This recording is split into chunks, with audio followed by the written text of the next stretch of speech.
और बहनों, भगवान महावीर स्वामी की अंतिम देशना उत्तरायण सूत्र, जिनका स्वाध्याय बहुत अच्छी तरह से हो रहा है, निर्विघ्न रूप से चल रहा है।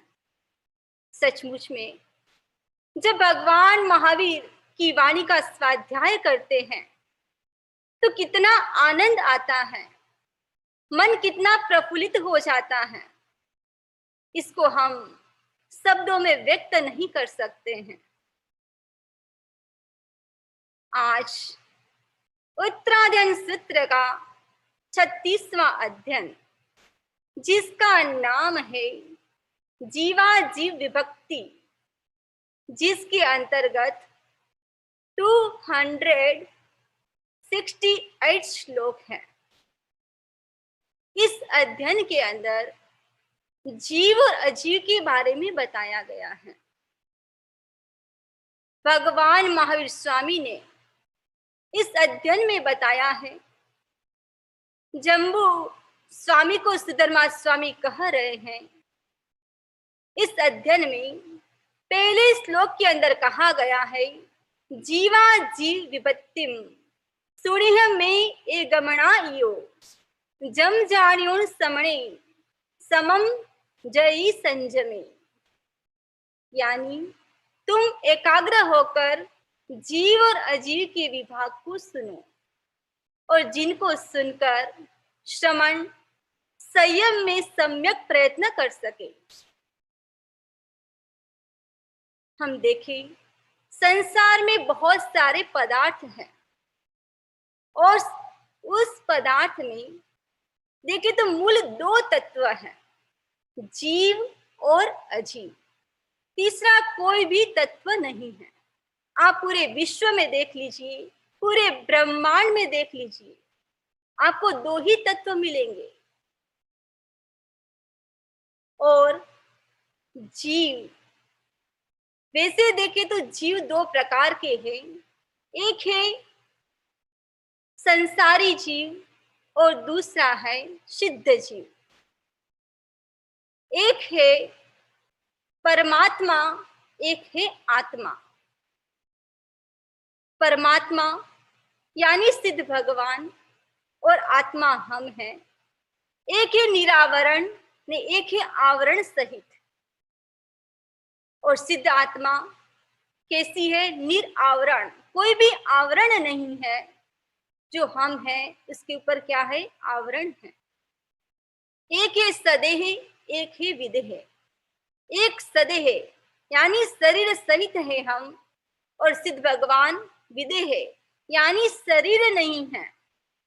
एक है जन्म मरण से मुक्त है और एक है जन्म मरण से बद्ध है। सिद्ध आत्मा जन्म मरण से मुक्त हो चुके हैं और हम जन्म मरण से युक्त हैं। जो सिद्ध आत्मा है वो सिद्ध आत्मा शुद्ध आत्मा है, मूल एक जीव का स्वरूप है। जो सिद्ध आत्मा ज्ञान और दर्शनमय है, और ये सिद्ध आत्मा आठों कर्म से मुक्त, सिद्ध बुद्ध और मुक्त है, जिसका वापिस रिबर्थ नहीं होता है। ऐसे है सिद्ध। और संसारी आत्मा, जो संसारी आत्मा है वो इस संसार में संसरण करती रहती है। और ये संसारी आत्मा जन्म और मृत्यु की परंपरा दोहराती रहती है। ये संसारी आत्मा जिनका पूर्व जन्म और पुनर्जन्म होता है, और इस संसारी आत्मा में एकेंद्रिय से लेकर पंचेंद्रिय जीव, सभी प्रकार के जीवों का इसके अंतर्गत समावेश हो जाता है। और इसके अंतर्गत जो केवल ज्ञानी है उसका भी इसके अंतर्गत समावेश हो जाता है। जीव के दो दो प्रकार करे तो बहुत सारे प्रकार हो जाते हैं। व्यवहार राशि के जीव, अव्यवहार राशि के जीव, भव्य जीव, अभव्य जीव, त्रस्त जीव, स्थावर जीव, सूक्ष्म जीव, बादल जीव, पर्याप्त जीव, अपर्याप्त जीव। इस प्रकार दो दो प्रकार का हम विभाग करें तो इसके 5 विभाग हो जाते हैं। व्यवहार राशि के जीव और अव्यवहार राशि के जीव किसको कहते हैं? आपने ये 2 शब्दों को मेरे ख्याल से सुना होगा, काफी ने नहीं भी सुना होगा। व्यवहार राशि और अव्यवहार राशि। हम कौन से जीव हैं? हम हैं व्यवहार राशि के जीव। हम अव्यवहार राशि से व्यवहार राशि में आए तो किसका उपकार है हमारे पर? हमारे पर उपकार है सिद्ध भगवान का। जो इस लोक से कोई जीव एक सिद्ध होता है, तब जीव अव्यवहार राशि से जीव व्यवहार राशि में आता है। तो जो हमारे उपकारी है वो है सिद्ध भगवान। जो व्यवहार राशि है उनका समूह बहुत बड़ा है। उस व्यवहार राशि के अंतर्गत एकेंद्रिय से लेकर पंचेंद्रिय तक के जीव इसके अंतर्गत आ जाते हैं। और इसके अंतर्गत जो केवल ज्ञानी है उसका भी समावेश हो जाता है। ये जो व्यवहार राशि, वैसे देखे व्यवहार, व्यवहार का मतलब होता है उपयोग। वैसे व्यवहार राशि के जीव हमारे उपयोग में आते हैं। पृथ्वी काय, अप काय, तेजस काय, वायु काय, वनस्पति काय। ये व्यवहार राशि का समूह, इनका वर्ग बहुत बड़ा है। और व्यवहार राशि में जीव क्या करता है? अपने संचित कर्मों के अनुसार जीव इसमें विकास करता रहता है। कभी कोई जीव मनुष्य से देव बन जाता है और कोई जीव देव से वापिस पशु योनि में चले जाते हैं और पशु योनि में से वापिस कोई कीड़े मकोड़े भी बन जाते हैं और वापिस मनुष्य भी बन सकते हैं। ये कर्मों का खेल है। ये कर्म कैसे हैं, व्यक्ति को कितने नचाते हैं, कहां से कहां लेकर जाते हैं, कौन कौन सी गति में लेकर चले जाते हैं। एक बार विजय सेन नाम के राजा और श्रीमती नाम की एक रानी, उनके एक पुत्र और पुत्री थे। पुत्री का नाम था कलावती और जो पुत्र था उसका नाम था जयसेन। जो कलावती देखने में बहुत ब्यूटीफुल, बहुत स्मार्ट थी, एकदम विनयवान। उसी शीटी का एक चित्रकार बहुत सुंदर चित्रों का निर्माण करता था। उन्हें कलावती का सुंदर पिक्चर बनाकर शंखपुर सिटी में जाता है।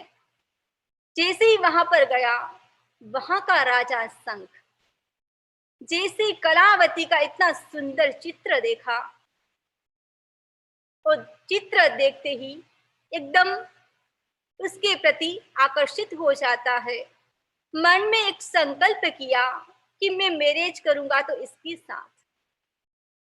तब उस चित्रकार ने कहा कि कलावती एक स्वयंवर रचेगी और उसके अंदर 4 प्रश्न पूछेगी। जो राजकुमार 4 प्रश्नों के उत्तर देंगे उसके गले में वरमाला डालेगी। और शंख राजा ने क्या की? मां सरस्वती की आराधना की और मां सरस्वती की आराधना करते करते सरस्वती देवी प्रकट हो जाती है।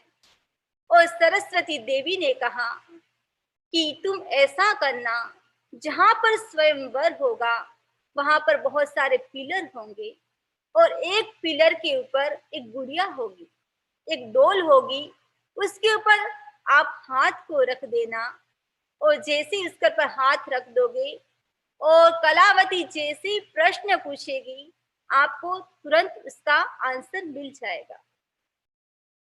राजा जो शंखसेन थे उन्होंने वैसा ही किया और कलावती जो शंख राजा थे उनके गले में वरमाला डाल देती है। दोनों की शादी हो जाती है, दोनों अच्छे से रहते हैं और जो महारानी थी वो गर्भवती हो जाती है। गर्भ को धारण किया और कुछ महीने के बाद कलावती का ब्रदर उनसे मिलने के लिए आता है। बहुत सारे आभूषण, कपड़े लेकर आता है और कलावती बहुत खुश होती है कि उसका भाई कितने सारे कपड़े लाया है और साथ साथ में 2 बहुमूल्य कंगन भी लाया है। वो बहुत खुश हो जाती है और कलावती अपनी दासी से कह रही थी कि देखो कि कितने सुंदर आभूषण लाया है, कपड़े लाया है और सचमुच में उनका मेरे प्रति कितना स्नेह है, वात्सल्य है, जिसको मैं शब्दों में व्यक्त नहीं कर सकती। और जब लास्ट सेंटेंस राजा ने सुने और अपने कमरे से बाहर राजा टहल रहे थे, तब राजा के मन में ऐसा लगा कि जो महारानी है वो दूसरों के साथ प्रेम का संबंध रखती है। और राजा ने क्या किया, अपने जो हेल्पर थे उनको कहा कि महारानी को जंगल में छोड़ के आओ और उसके दोनों हाथ को काट देना। अब राजा का आदेश, महारानी को जंगल में लेकर जाते हैं और आदेश के अनुसार उसके दोनों हाथ काटे जाते हैं। महारानी तुरंत मूर्छित होकर गिर जाती है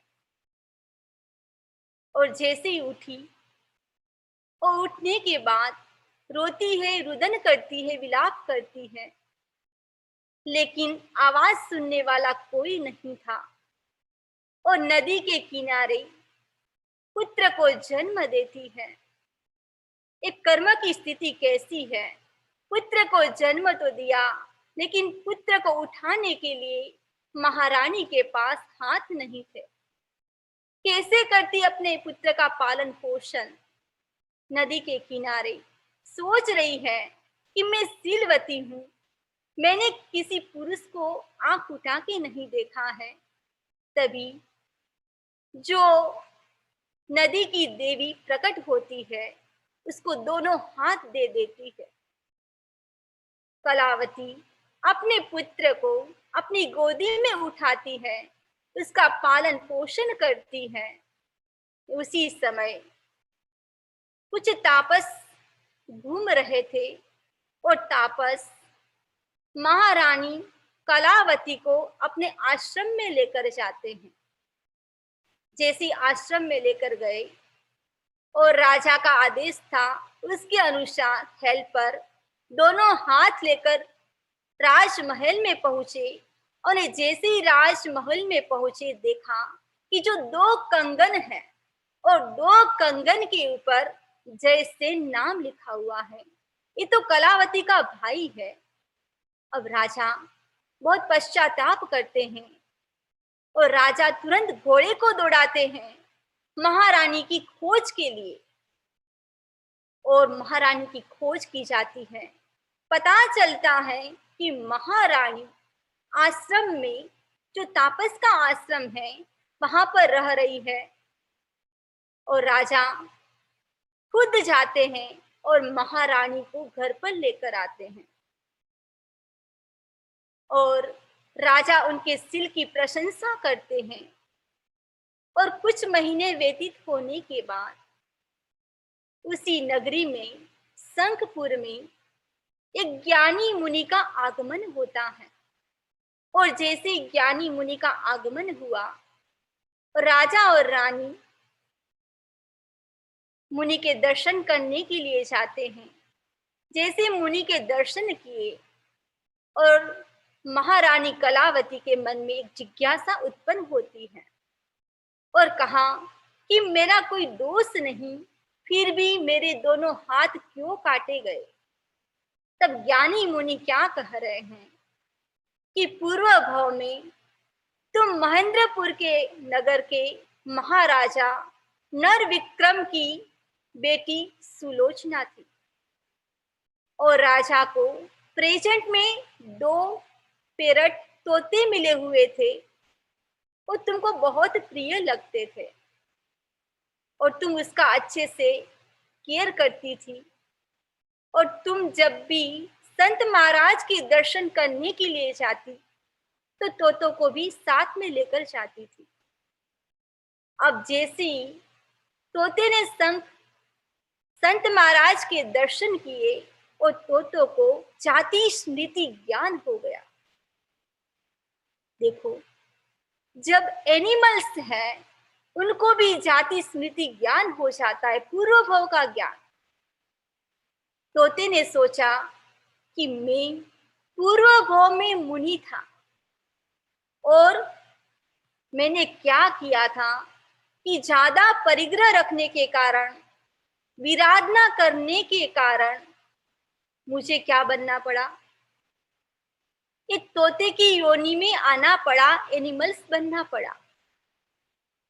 अब उन्होंने संकल्प कर लिया तोते ने कि जब तक मैं संत महाराज के दर्शन नहीं करूंगा तब तक मैं मुंह में अन्न और पानी नहीं डालूंगा।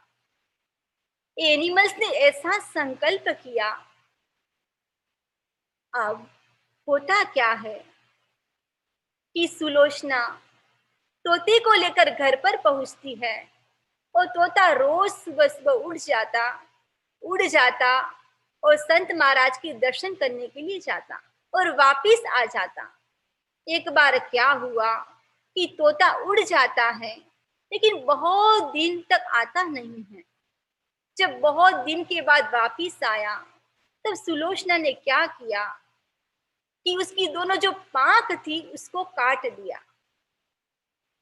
तब ज्ञानी मुनि ने कहा, ये तोते का जीव ही क्या बने हैं, शंख राजा, कि तुमने उनकी 2 पांखें काटी थी, उसके कारण तुम्हारे दोनों हाथ काटे गए।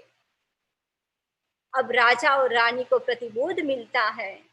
ये दोनों राजा और रानी 11वें भग में सिद्ध बुद्ध और मुक्त बन जाएंगे। एक कर्मों का खेल है। एक कर्मों के कारण व्यक्ति कभी मनुष्य बन जाता है, कभी एनिमल्स बन जाता है, कभी देव गति में चला जाता है, कभी नरक गति में चला जाता है। जीव के भेद की चर्चा चल रही है। व्यवहार राशि और अव्यवहार राशि। जो वनस्पति है वो वनस्पति भी 2 प्रकार की होती है, एक साधारण वनस्पति, एक प्रत्येक वनस्पति। तत्व की बात चल रही है, थोड़ा ध्यान से सुनिएगा, आपको अच्छे से समझ में आ जाएगा। जो साधारण वनस्पति, उसके अंतर्गत जमीकंद आते हैं। वो क्या है, उसके एक शरीर के अंदर अनंत जीव है और प्रत्येक वनस्पति जिसके अंतर्गत मूल एक ही जीव है, जैसे वृक्ष है, मूल एक जीव है, लेकिन उनके आश्रय में रहने वाले असंख्य जीव हो सकते हैं। जो साधारण वनस्पति है वो निगोद कहलाती है। निगोद भी 2 प्रकार के होते हैं, एक होते हैं सूक्ष्म निगोद, एक होते हैं बादल निगोद।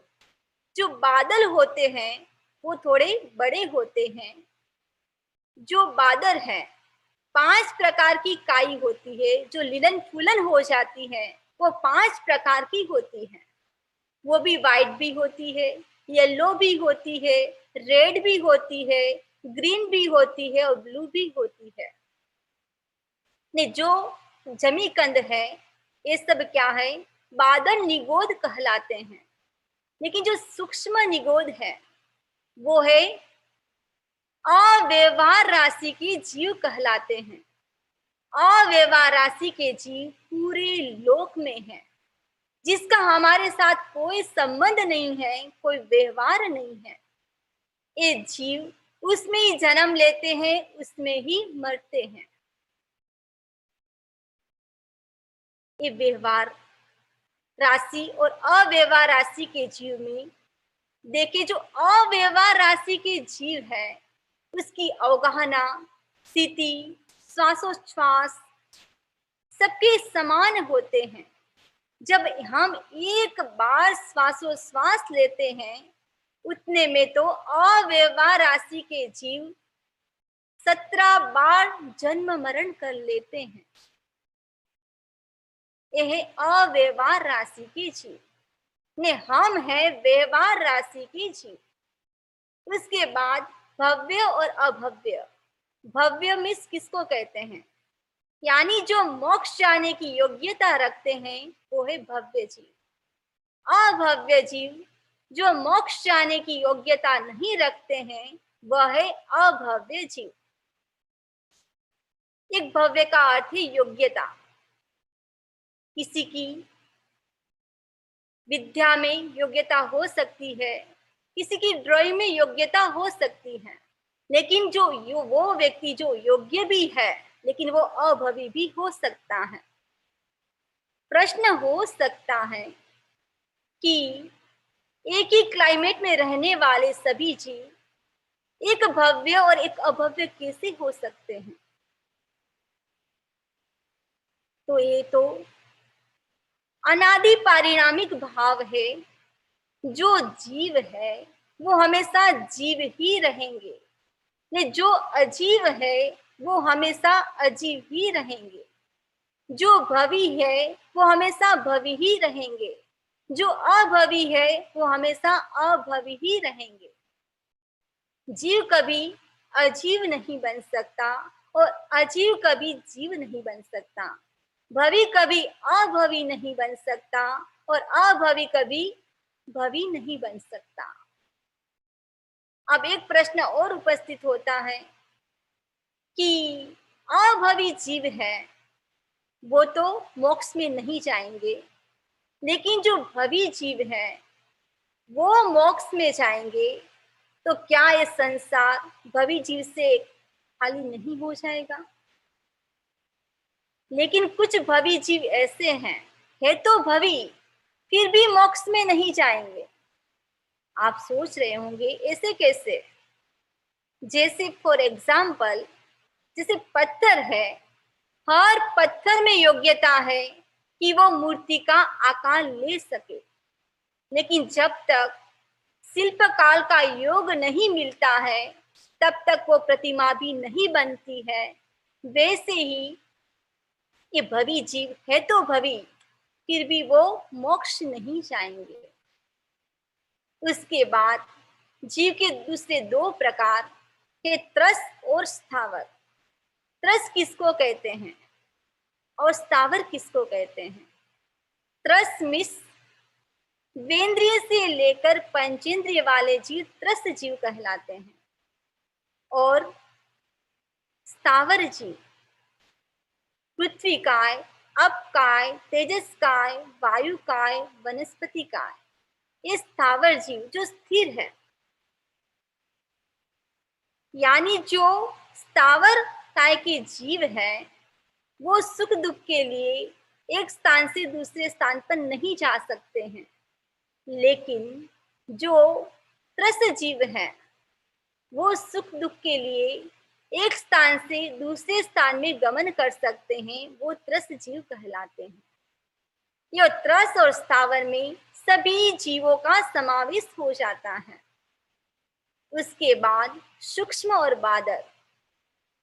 जो बादर जीव है वो बड़े हैं और सूक्ष्म है वो छोटे हैं।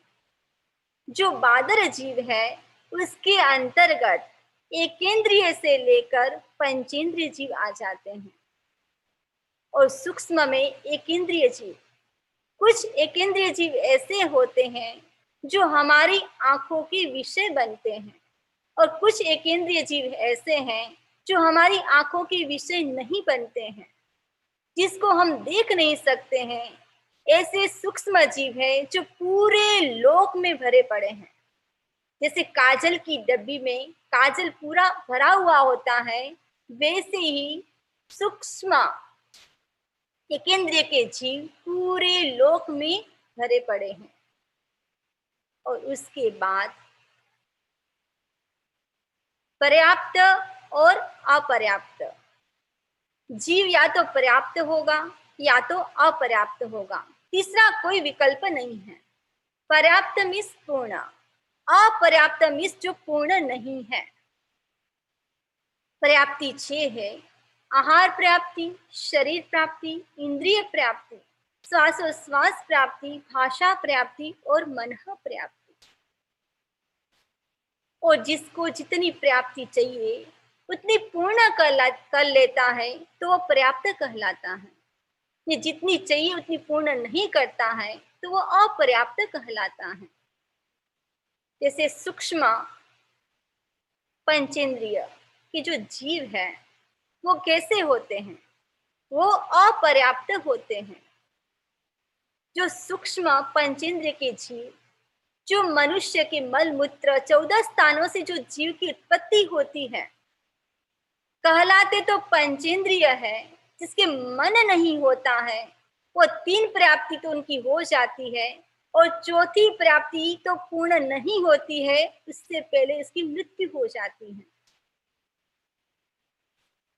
और जीव के हम 3 भेद करें, तीन भेद, तो पहला भेद है स्त्री, पुरुष और नपुंसक।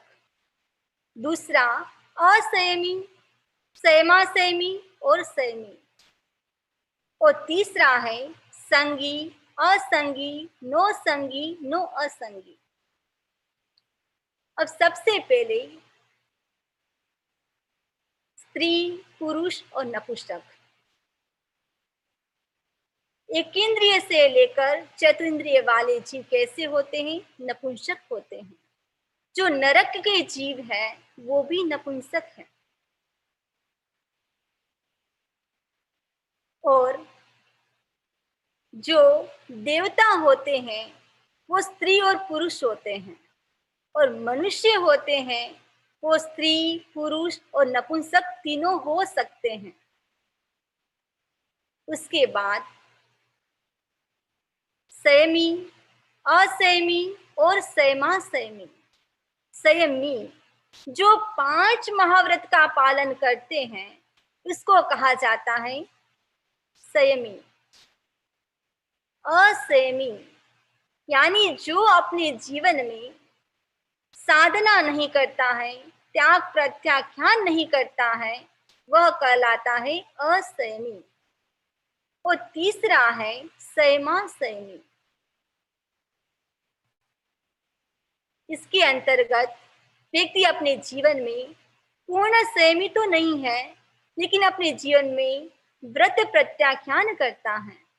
जैसे माला है, उस माला के अंतर्गत सुमेरु का महत्व होता है, वैसे ही हमारे जीवन में हम देखें व्रत प्रत्याख्यान का महत्व है। व्यक्ति अपने जीवन में व्रत करे, प्रत्याख्यान करे। खाना खाने के बाद 2-3 घंटे का तेवियार चौवियार का प्रत्याख्यान करे। रात्रि भोजन का त्याग करे। 12 प्रत्याख्यान है। 10 प्रकार के प्रत्याख्यान बताए गए हैं। नवकार्षी व्यक्ति अपने जीवन में नवकार्षी करे। नवकार्षी मीन्स जब सनराइज होता है और उसके बाद 48 मिनट तक न कुछ खाना न कुछ पीना, और 48 मिनट के बाद जब नवकार मंत्र बोल के जिसको पाला जाता है उसको कहा जाता है नवकारसी। 4 प्रकार के आहार का त्याग, असन पान खादिम स्वादिम। असन मिस जो हमारी भूख है, शुदा है, उसको हम शांत करते हैं, वो है असन, जिसके अंतर्गत सब्जी, चावल, दाल, रोटी, वो क्या है असन। पान मिस, वैसे तो अंगूर का रस भी आ जाता है, यहाँ पान का अर्थ है केवल वाटर को लिया है, पानी को लिया है। खादिम, खादिम के अंतर्गत सब प्रकार के ड्राई फ्रूट आ जाते हैं, बादाम, अखरोट, किशमिश। और स्वादिम, जो हम स्वाद के लिए जो व्यक्ति खाता है, सब प्रकार के मुखवास, खट्टा, चूरी, लौंग, इलायची। ये नवकार्षी के अंतर्गत चारों प्रकार की आहारों का त्याग किया जाता है। जो नवकार्षी करते हैं, कभी कभी तो क्या होता है, कभी कभी भूल से भी व्यक्ति मुंह में डाल देता है, वापिस जो व्यक्ति को याद आ जाए, व्यक्ति तुरंत निकाल दे तो दोष नहीं लगता है। यदि व्यक्ति को पता चल गया फिर भी खा रहा है तो उसको दोष लगता है। नवकार्षी। और दूसरा प्रत्याख्यान है पोर्सी। पोर्सी मित, जो हमारा दिन है, अभी तो देखे तो 14 घंटे का दिन है। 14 घंटे का दिन है, उसको 4 भाग में डिवाइड करना है, यानी सूर्योदय के बाद 4 घंटे के बाद क्या आती है, पोर्सी, उसको कहा जाता है पोर्सी। और उसके बाद 2 पोर्सी, जो दिन के यदि 12 घंटे हैं तो फिर 6 घंटे के बाद 2 पोर्सी आएगी, उसको भी 2 में डिवाइड करना है। और उसके बाद एकासन, व्यक्ति एकासन करे, एकासन में एक टाइम बैठ के खाना, वो भी 1 घंटे के अंदर। आपको जैसी भी रुचि हो उस प्रकार आप कर सकते हो, पर 1 घंटे में ही खाना है, उसके बाद आप नहीं खा सकते। पानी पी सकते हो, इसको कहा जाता है एकासन। और उसके बाद एकल ठाना। एकल ठाना, उसकी भी विधि भी थोड़ी सी अलग है एकासन से। एकल ठाना में आपको एक साथ लेना है, यदि आपको 3 रोटी चाहिए तो 3 रोटी, सब्जी, जो भी चाहिए आपको वो एक साथ लेना है। जो आपने लिया है वो आपको ही खाना है, वो 1 घंटे के अंदर। और उसको कहा जाता है एकल ठाना। और उसके बाद आप पानी पी सकते हो, लेकिन उसके बाद आप कुछ भी खा नहीं सकते हो। और उसके बाद है निर्विगय। निर्विगय, वो भी क्या है, निर्विगय में व्यक्ति एक टाइम खा सकता है और उसके अंदर विगय का त्याग करना है। विगय 6 प्रकार की विगय बताई गई है। दूध, दही, तेल, घी, मिष्ट यानी शक्कर, गुड़, खजूर का गुड़, मिश्री, ताल मिश्री, ये सब मिष्ट में आ जाते हैं। ने 6ठी विगय है कड़ाई विगय। कड़ाई विगय मिस, तेल के अंदर आपने भुजिया, कचौरी जिसको तला वो है कड़ाई विगय। जिसको सब्जी का चोखा लगाया तेल घी में वो है कड़ाई विगय। जैसे बादाम पीसी हुई है और उसमें मिश्री डाल के आपने सीरा बनाया तो वो है कड़ाई विगय। जैसे आम का जूस है, उसके अंदर आपने मिश्री और दूध मिलाया तो वो है कड़ाई विगय। तो जो निर्विगय किया जाता है उसके अंदर इस सब वस्तु को अवॉइड किया जाता है, उसको कहा जाता है निर्विगय। और उसके बाद है आयम्बिल। आयम्बिल में एक द्रव्य, और वो भी विदाउट शुगर, सॉल्ट, सॉरी, उसमें आपको नमक के बिना क्या करना है, आंबिल करना है, और एक पानी। वो भी आप 1 घंटे के अंदर कर सकते हो, उसको कहा जाता है आयम्बिल। और उसके बाद दिवसचर्यम। दिवसचर्यम किसको कहते हैं? दिवस मिस दिवस, चर्यम मिस अंतिम। जो दिवस का अंतिम समय है, यानी 48 मिनट पहले आपको क्या करना है, चारों प्रकार की आहारों का त्याग करना है। उसको कहा जाता है दिवसचर्या। उपवास, उपवास त्रिविहार भी किया जा सकता है और चौविहार भी किया जा सकता है। उसमें आप पानी का यूज कर सकते हो। और अंतिम है अभिग्रह। उपवास करने के बाद व्यक्ति क्या करता है, अभिग्रह करता है। अपने ऊपर भी कर सकता है कि मैं जब तक माला नहीं फेरूंगा तब तक मैं पारणा नहीं करूंगा, जब तक मुझे कोई मंगल पाठ नहीं सुनाएंगे तब तक मैं पारणा नहीं करूंगा। यह अभिग्रह व्यक्ति अपने ऊपर ले सकता है, दूसरों के ऊपर भी ले सकता है। एक साध्वी हुए हैं, साध्वी दीर्घ तपस्विनी साध्वी पन्ना जी, जिन्होंने अपने जीवन में बहुत बड़ी तपस्याएं की, ने बहुत अभिग्रह भी किए, अलग अलग प्रकार के अभिग्रह ने। उनके सभी अभिग्रह इतने टफ होते थे फिर भी फल जाते थे। एक बार ऐसा अभिग्रह लिया, मनो मन ही मन, और साध्वी गोष्ठी के लिए जाती है। और जैसे ही गोष्ठी के लिए गई, सब श्रावक लोग सब वस्तु की भावना भाते हैं, सब्जी रोटी दाल चावल फ्रूट सबकी भावना पाते हैं। तब साध्वी श्री जी ने कहा, मुझे ये भी नहीं चाहिए, वो भी नहीं चाहिए। और एक श्रावक, उनको गुस्सा आ गया कि आपको ये भी नहीं चाहिए, वो भी नहीं चाहिए, तो क्या आपको राख चाहिए? साध्वी पन्ना जी ने कहा, बस मुझे वही तो चाहिए। किसके ऊपर अभिग्रह किया? एक राख के ऊपर, जो कोयले की राख, किसी भी राख होती उसके ऊपर अभिग्रह। ये व्यक्ति अपने जीवन में ये 10 प्रत्याख्यान है, उसको भी अपने जीवन में अपनाए। 14 नियम है, उसको भी व्यक्ति कर सकता है। यानी संयमा संयमी, जो श्रावक अपने जीवन में व्रत प्रत्याख्यान को करता है वह संयमा संयमी कहलाता है। उसके बाद जीव के 3 भेद के अंदर संगी असंगी, नो संगी नो असंगी। संगी किसको कहते हैं? जिसका मन है उसको कहते हैं संगी, और जिसके मन नहीं होता है वो कहलाता है असंगी। और संगी है वो पंचेंद्रिय होते हैं। जो असंगी होते हैं वो कैसे होते हैं?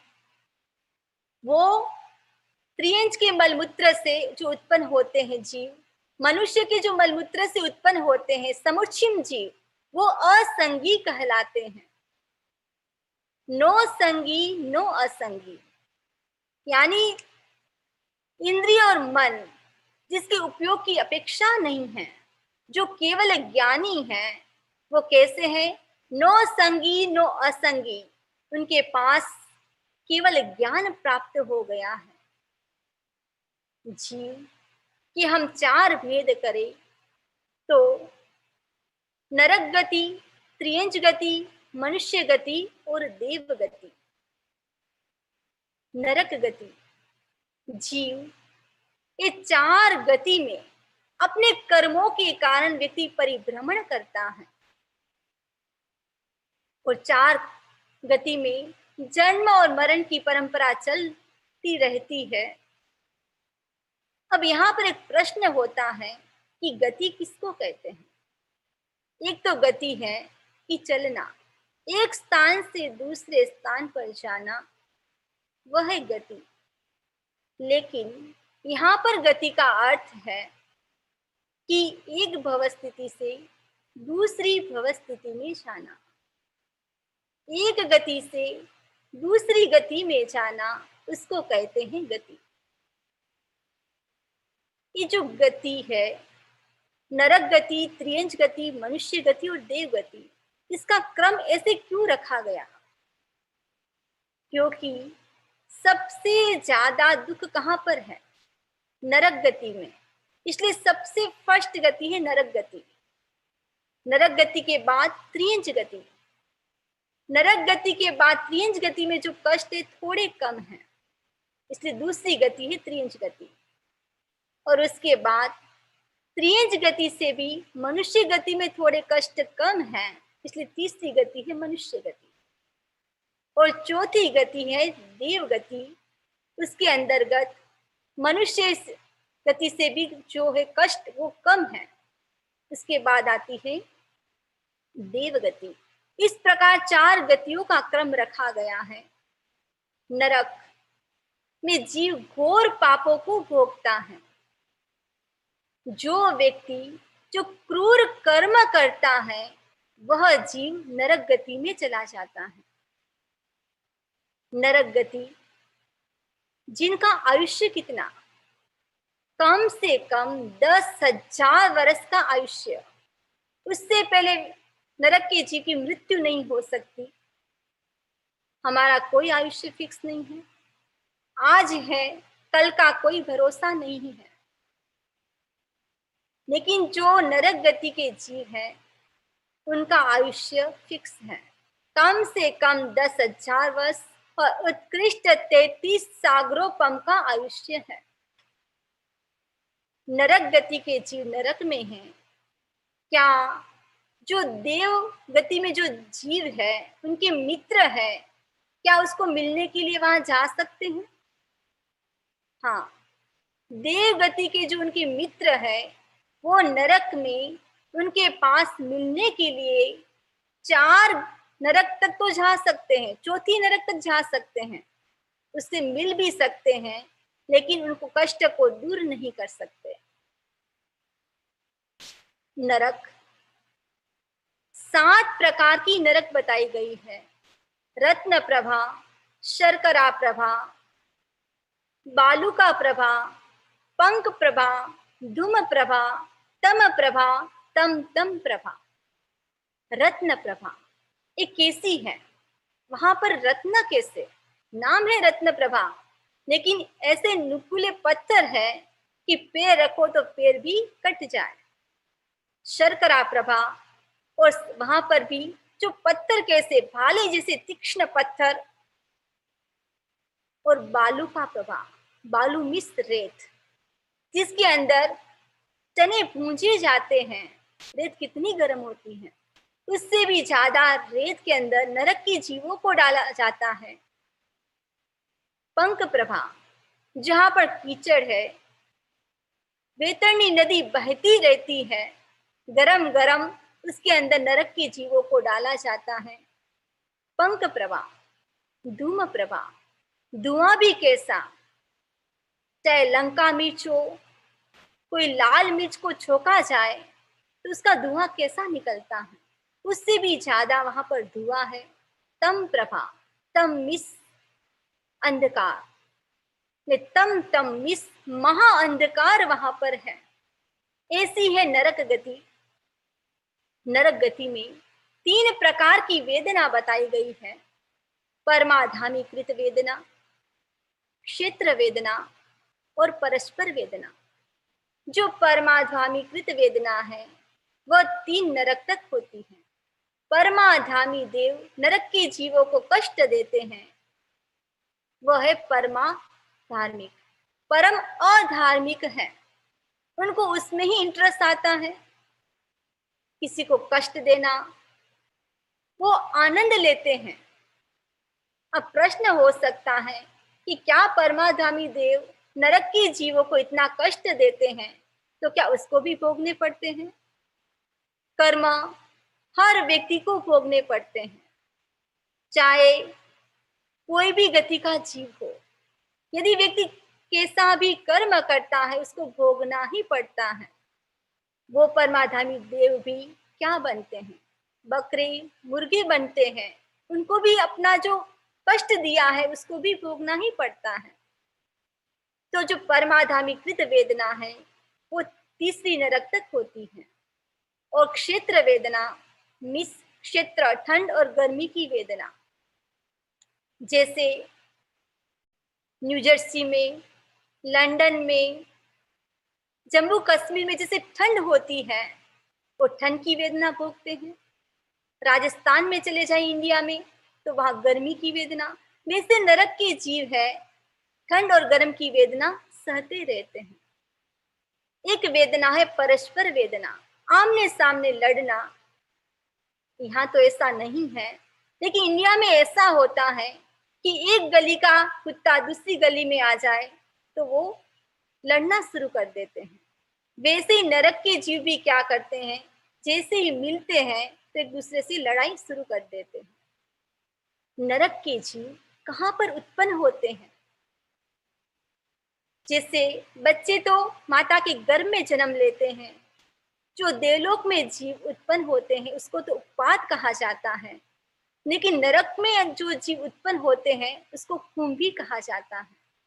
कुंभी के अंदर जन्म लेते हैं, और जो कुंभी भी 4 प्रकार की होती है। एक होती है डब्बे के आकार की, ऊपर नीचे एकदम बराबर होती है। एक होती है ऊंट के आकार की, केमल के आकार की। एक होती है नीचे से सिकुड़ी और ऊपर से थोड़ी बड़ी। एक ऊपर से बड़ी, नीचे से सिकुड़ी हुई। और जो नरक के जीव उस कुंभी के अंदर उत्पन्न होते हैं, और उत्पन्न होते ही उनका जो शरीर है वह फूल जाता है। ये कुंभी इतनी छोटी होती है, अंदर एकदम तीक्ष्ण भाले जैसी होती है। नरक के जीवों को बड़ा कष्ट होता है, वो चिल्लाते हैं हमको बाहर निकालो। तब परमाधामी देव आते हैं, उसके शरीर के पीस पीस करते हैं, उसको बाहर निकालते हैं। उनका शरीर कैसा है? उनका शरीर वक्रीय शरीर है, वापिस जुड़ जाता है। इस प्रकार की वेदना होती है। नरक में जीव कब जाता है? इसके 4 कारण बताए गए हैं आगम में। यदि व्यक्ति महा आरंभ करता है, परिग्रह करता है, पंचेंद्रिय जीव की हत्या करता है, मांसाहार करता है, तो जीव नरक गति में चला जाता है। नरक जहां पर घोर अंधकार है, वहां सूर्य और चांद का प्रकाश नहीं है। क्या वहां पर भी प्रकाश होता है? वहां पर भी कब होता है? जब तीर्थंकर के कल्याणक होते हैं, उस समय वहां पर 48 मिनट के लिए वहां पर भी प्रकाश होता है। अदरवाइज वहां बिल्कुल प्रकाश नहीं होता है। उस समय नरक के जीव थोड़ा सुख का अनुभव करते हैं। तब परमाधामी देव भी उनको कष्ट नहीं देते हैं। जो पहली नरक है, पहली नरक में सूर्य जैसा प्रकाश हो जाता है। जो दूसरी नरक है, वहां पर जैसे सूर्य के ऊपर बादल आ जाते हैं वैसा प्रकाश होता है।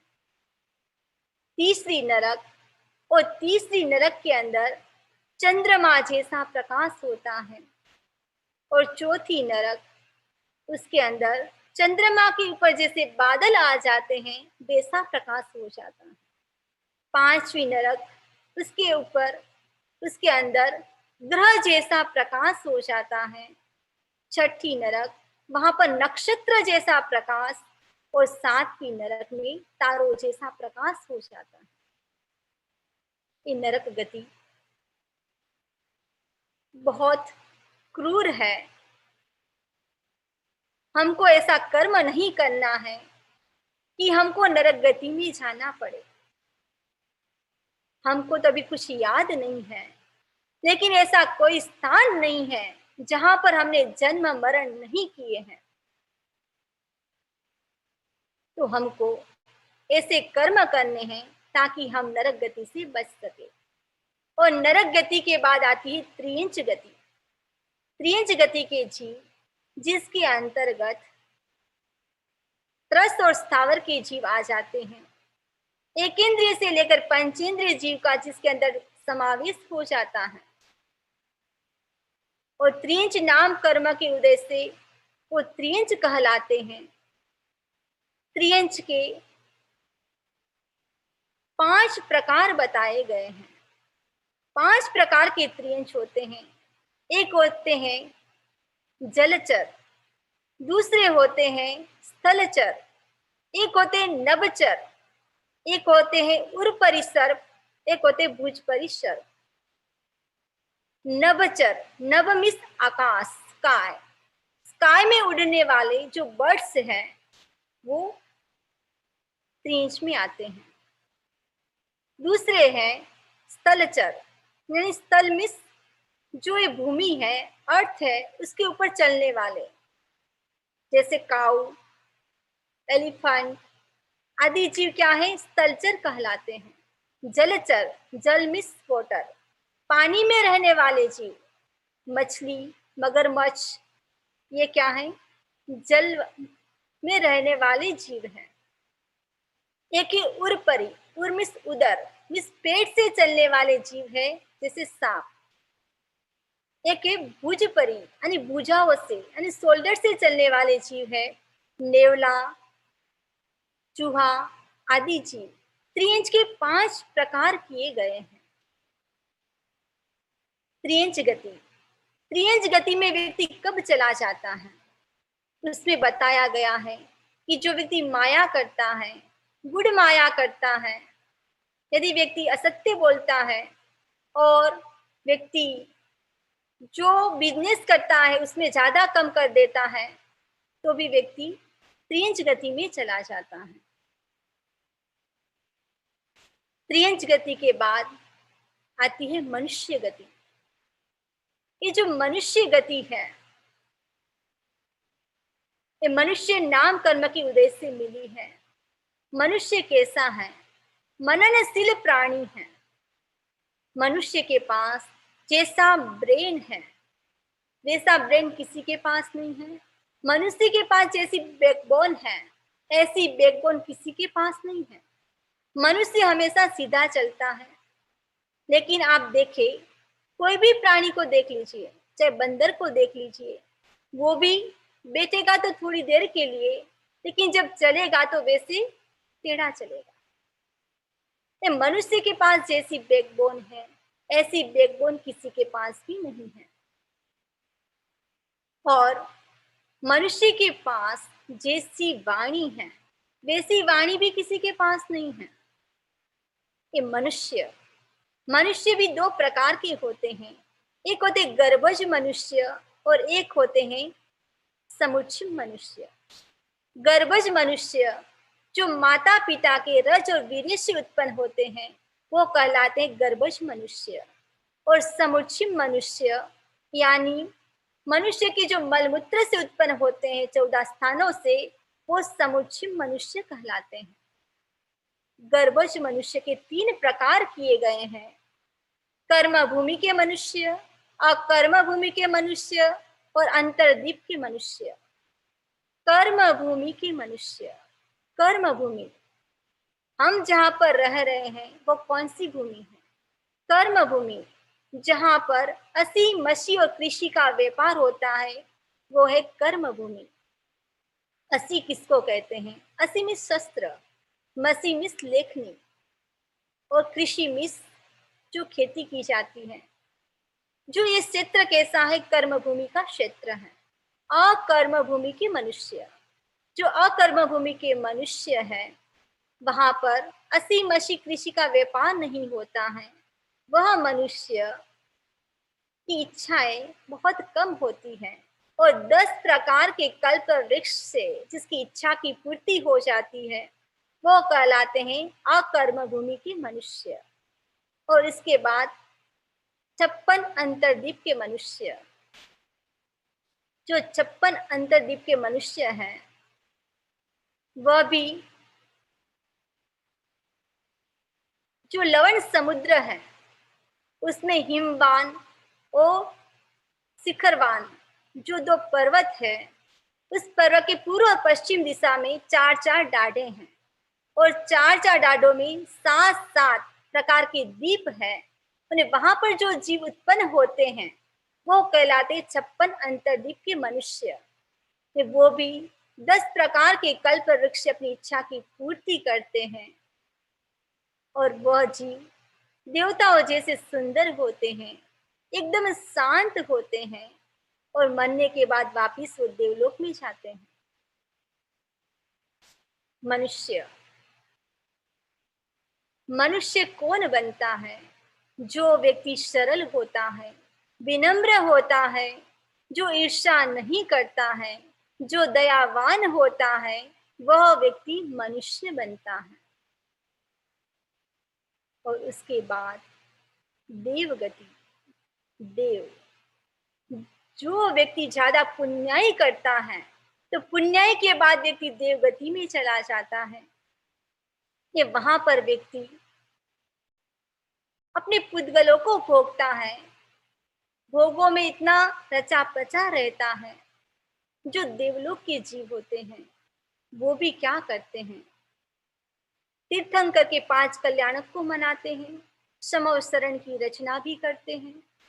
ये जो देवलोक में जो जीव है उनके गले में हमेशा एक फूल की माला रहती है, वो कभी मुरझाती नहीं है। लेकिन जब अंतिम समय आता है, तब अंतिम समय में 6 महीने पहले मुरझाने लग जाती है। ये जब देवता की जब मृत्यु होती है उसको चैवन कहा जाता है। देवगति के बारे में हम और विस्तार से अगले लेक्चर में हम सुनेंगे। जो जीव के जो प्रकार चल रहे हैं, 4 प्रकार, उसके बाद 5 प्रकार, 6 प्रकार के बारे में हम अगले स्वाध्याय में सुनेंगे। और साथ साथ में जीव के जो 2 प्रकार किए गए हैं, सिद्ध और संसारी, और सिद्ध गति के बारे में भी हम आगे हम सुनेंगे। इसी भावना और विश्वास के साथ ओम अरहम, ओम अरहम, ओम अरहम। अब हमारी प्रेयर स्टार्ट होगी।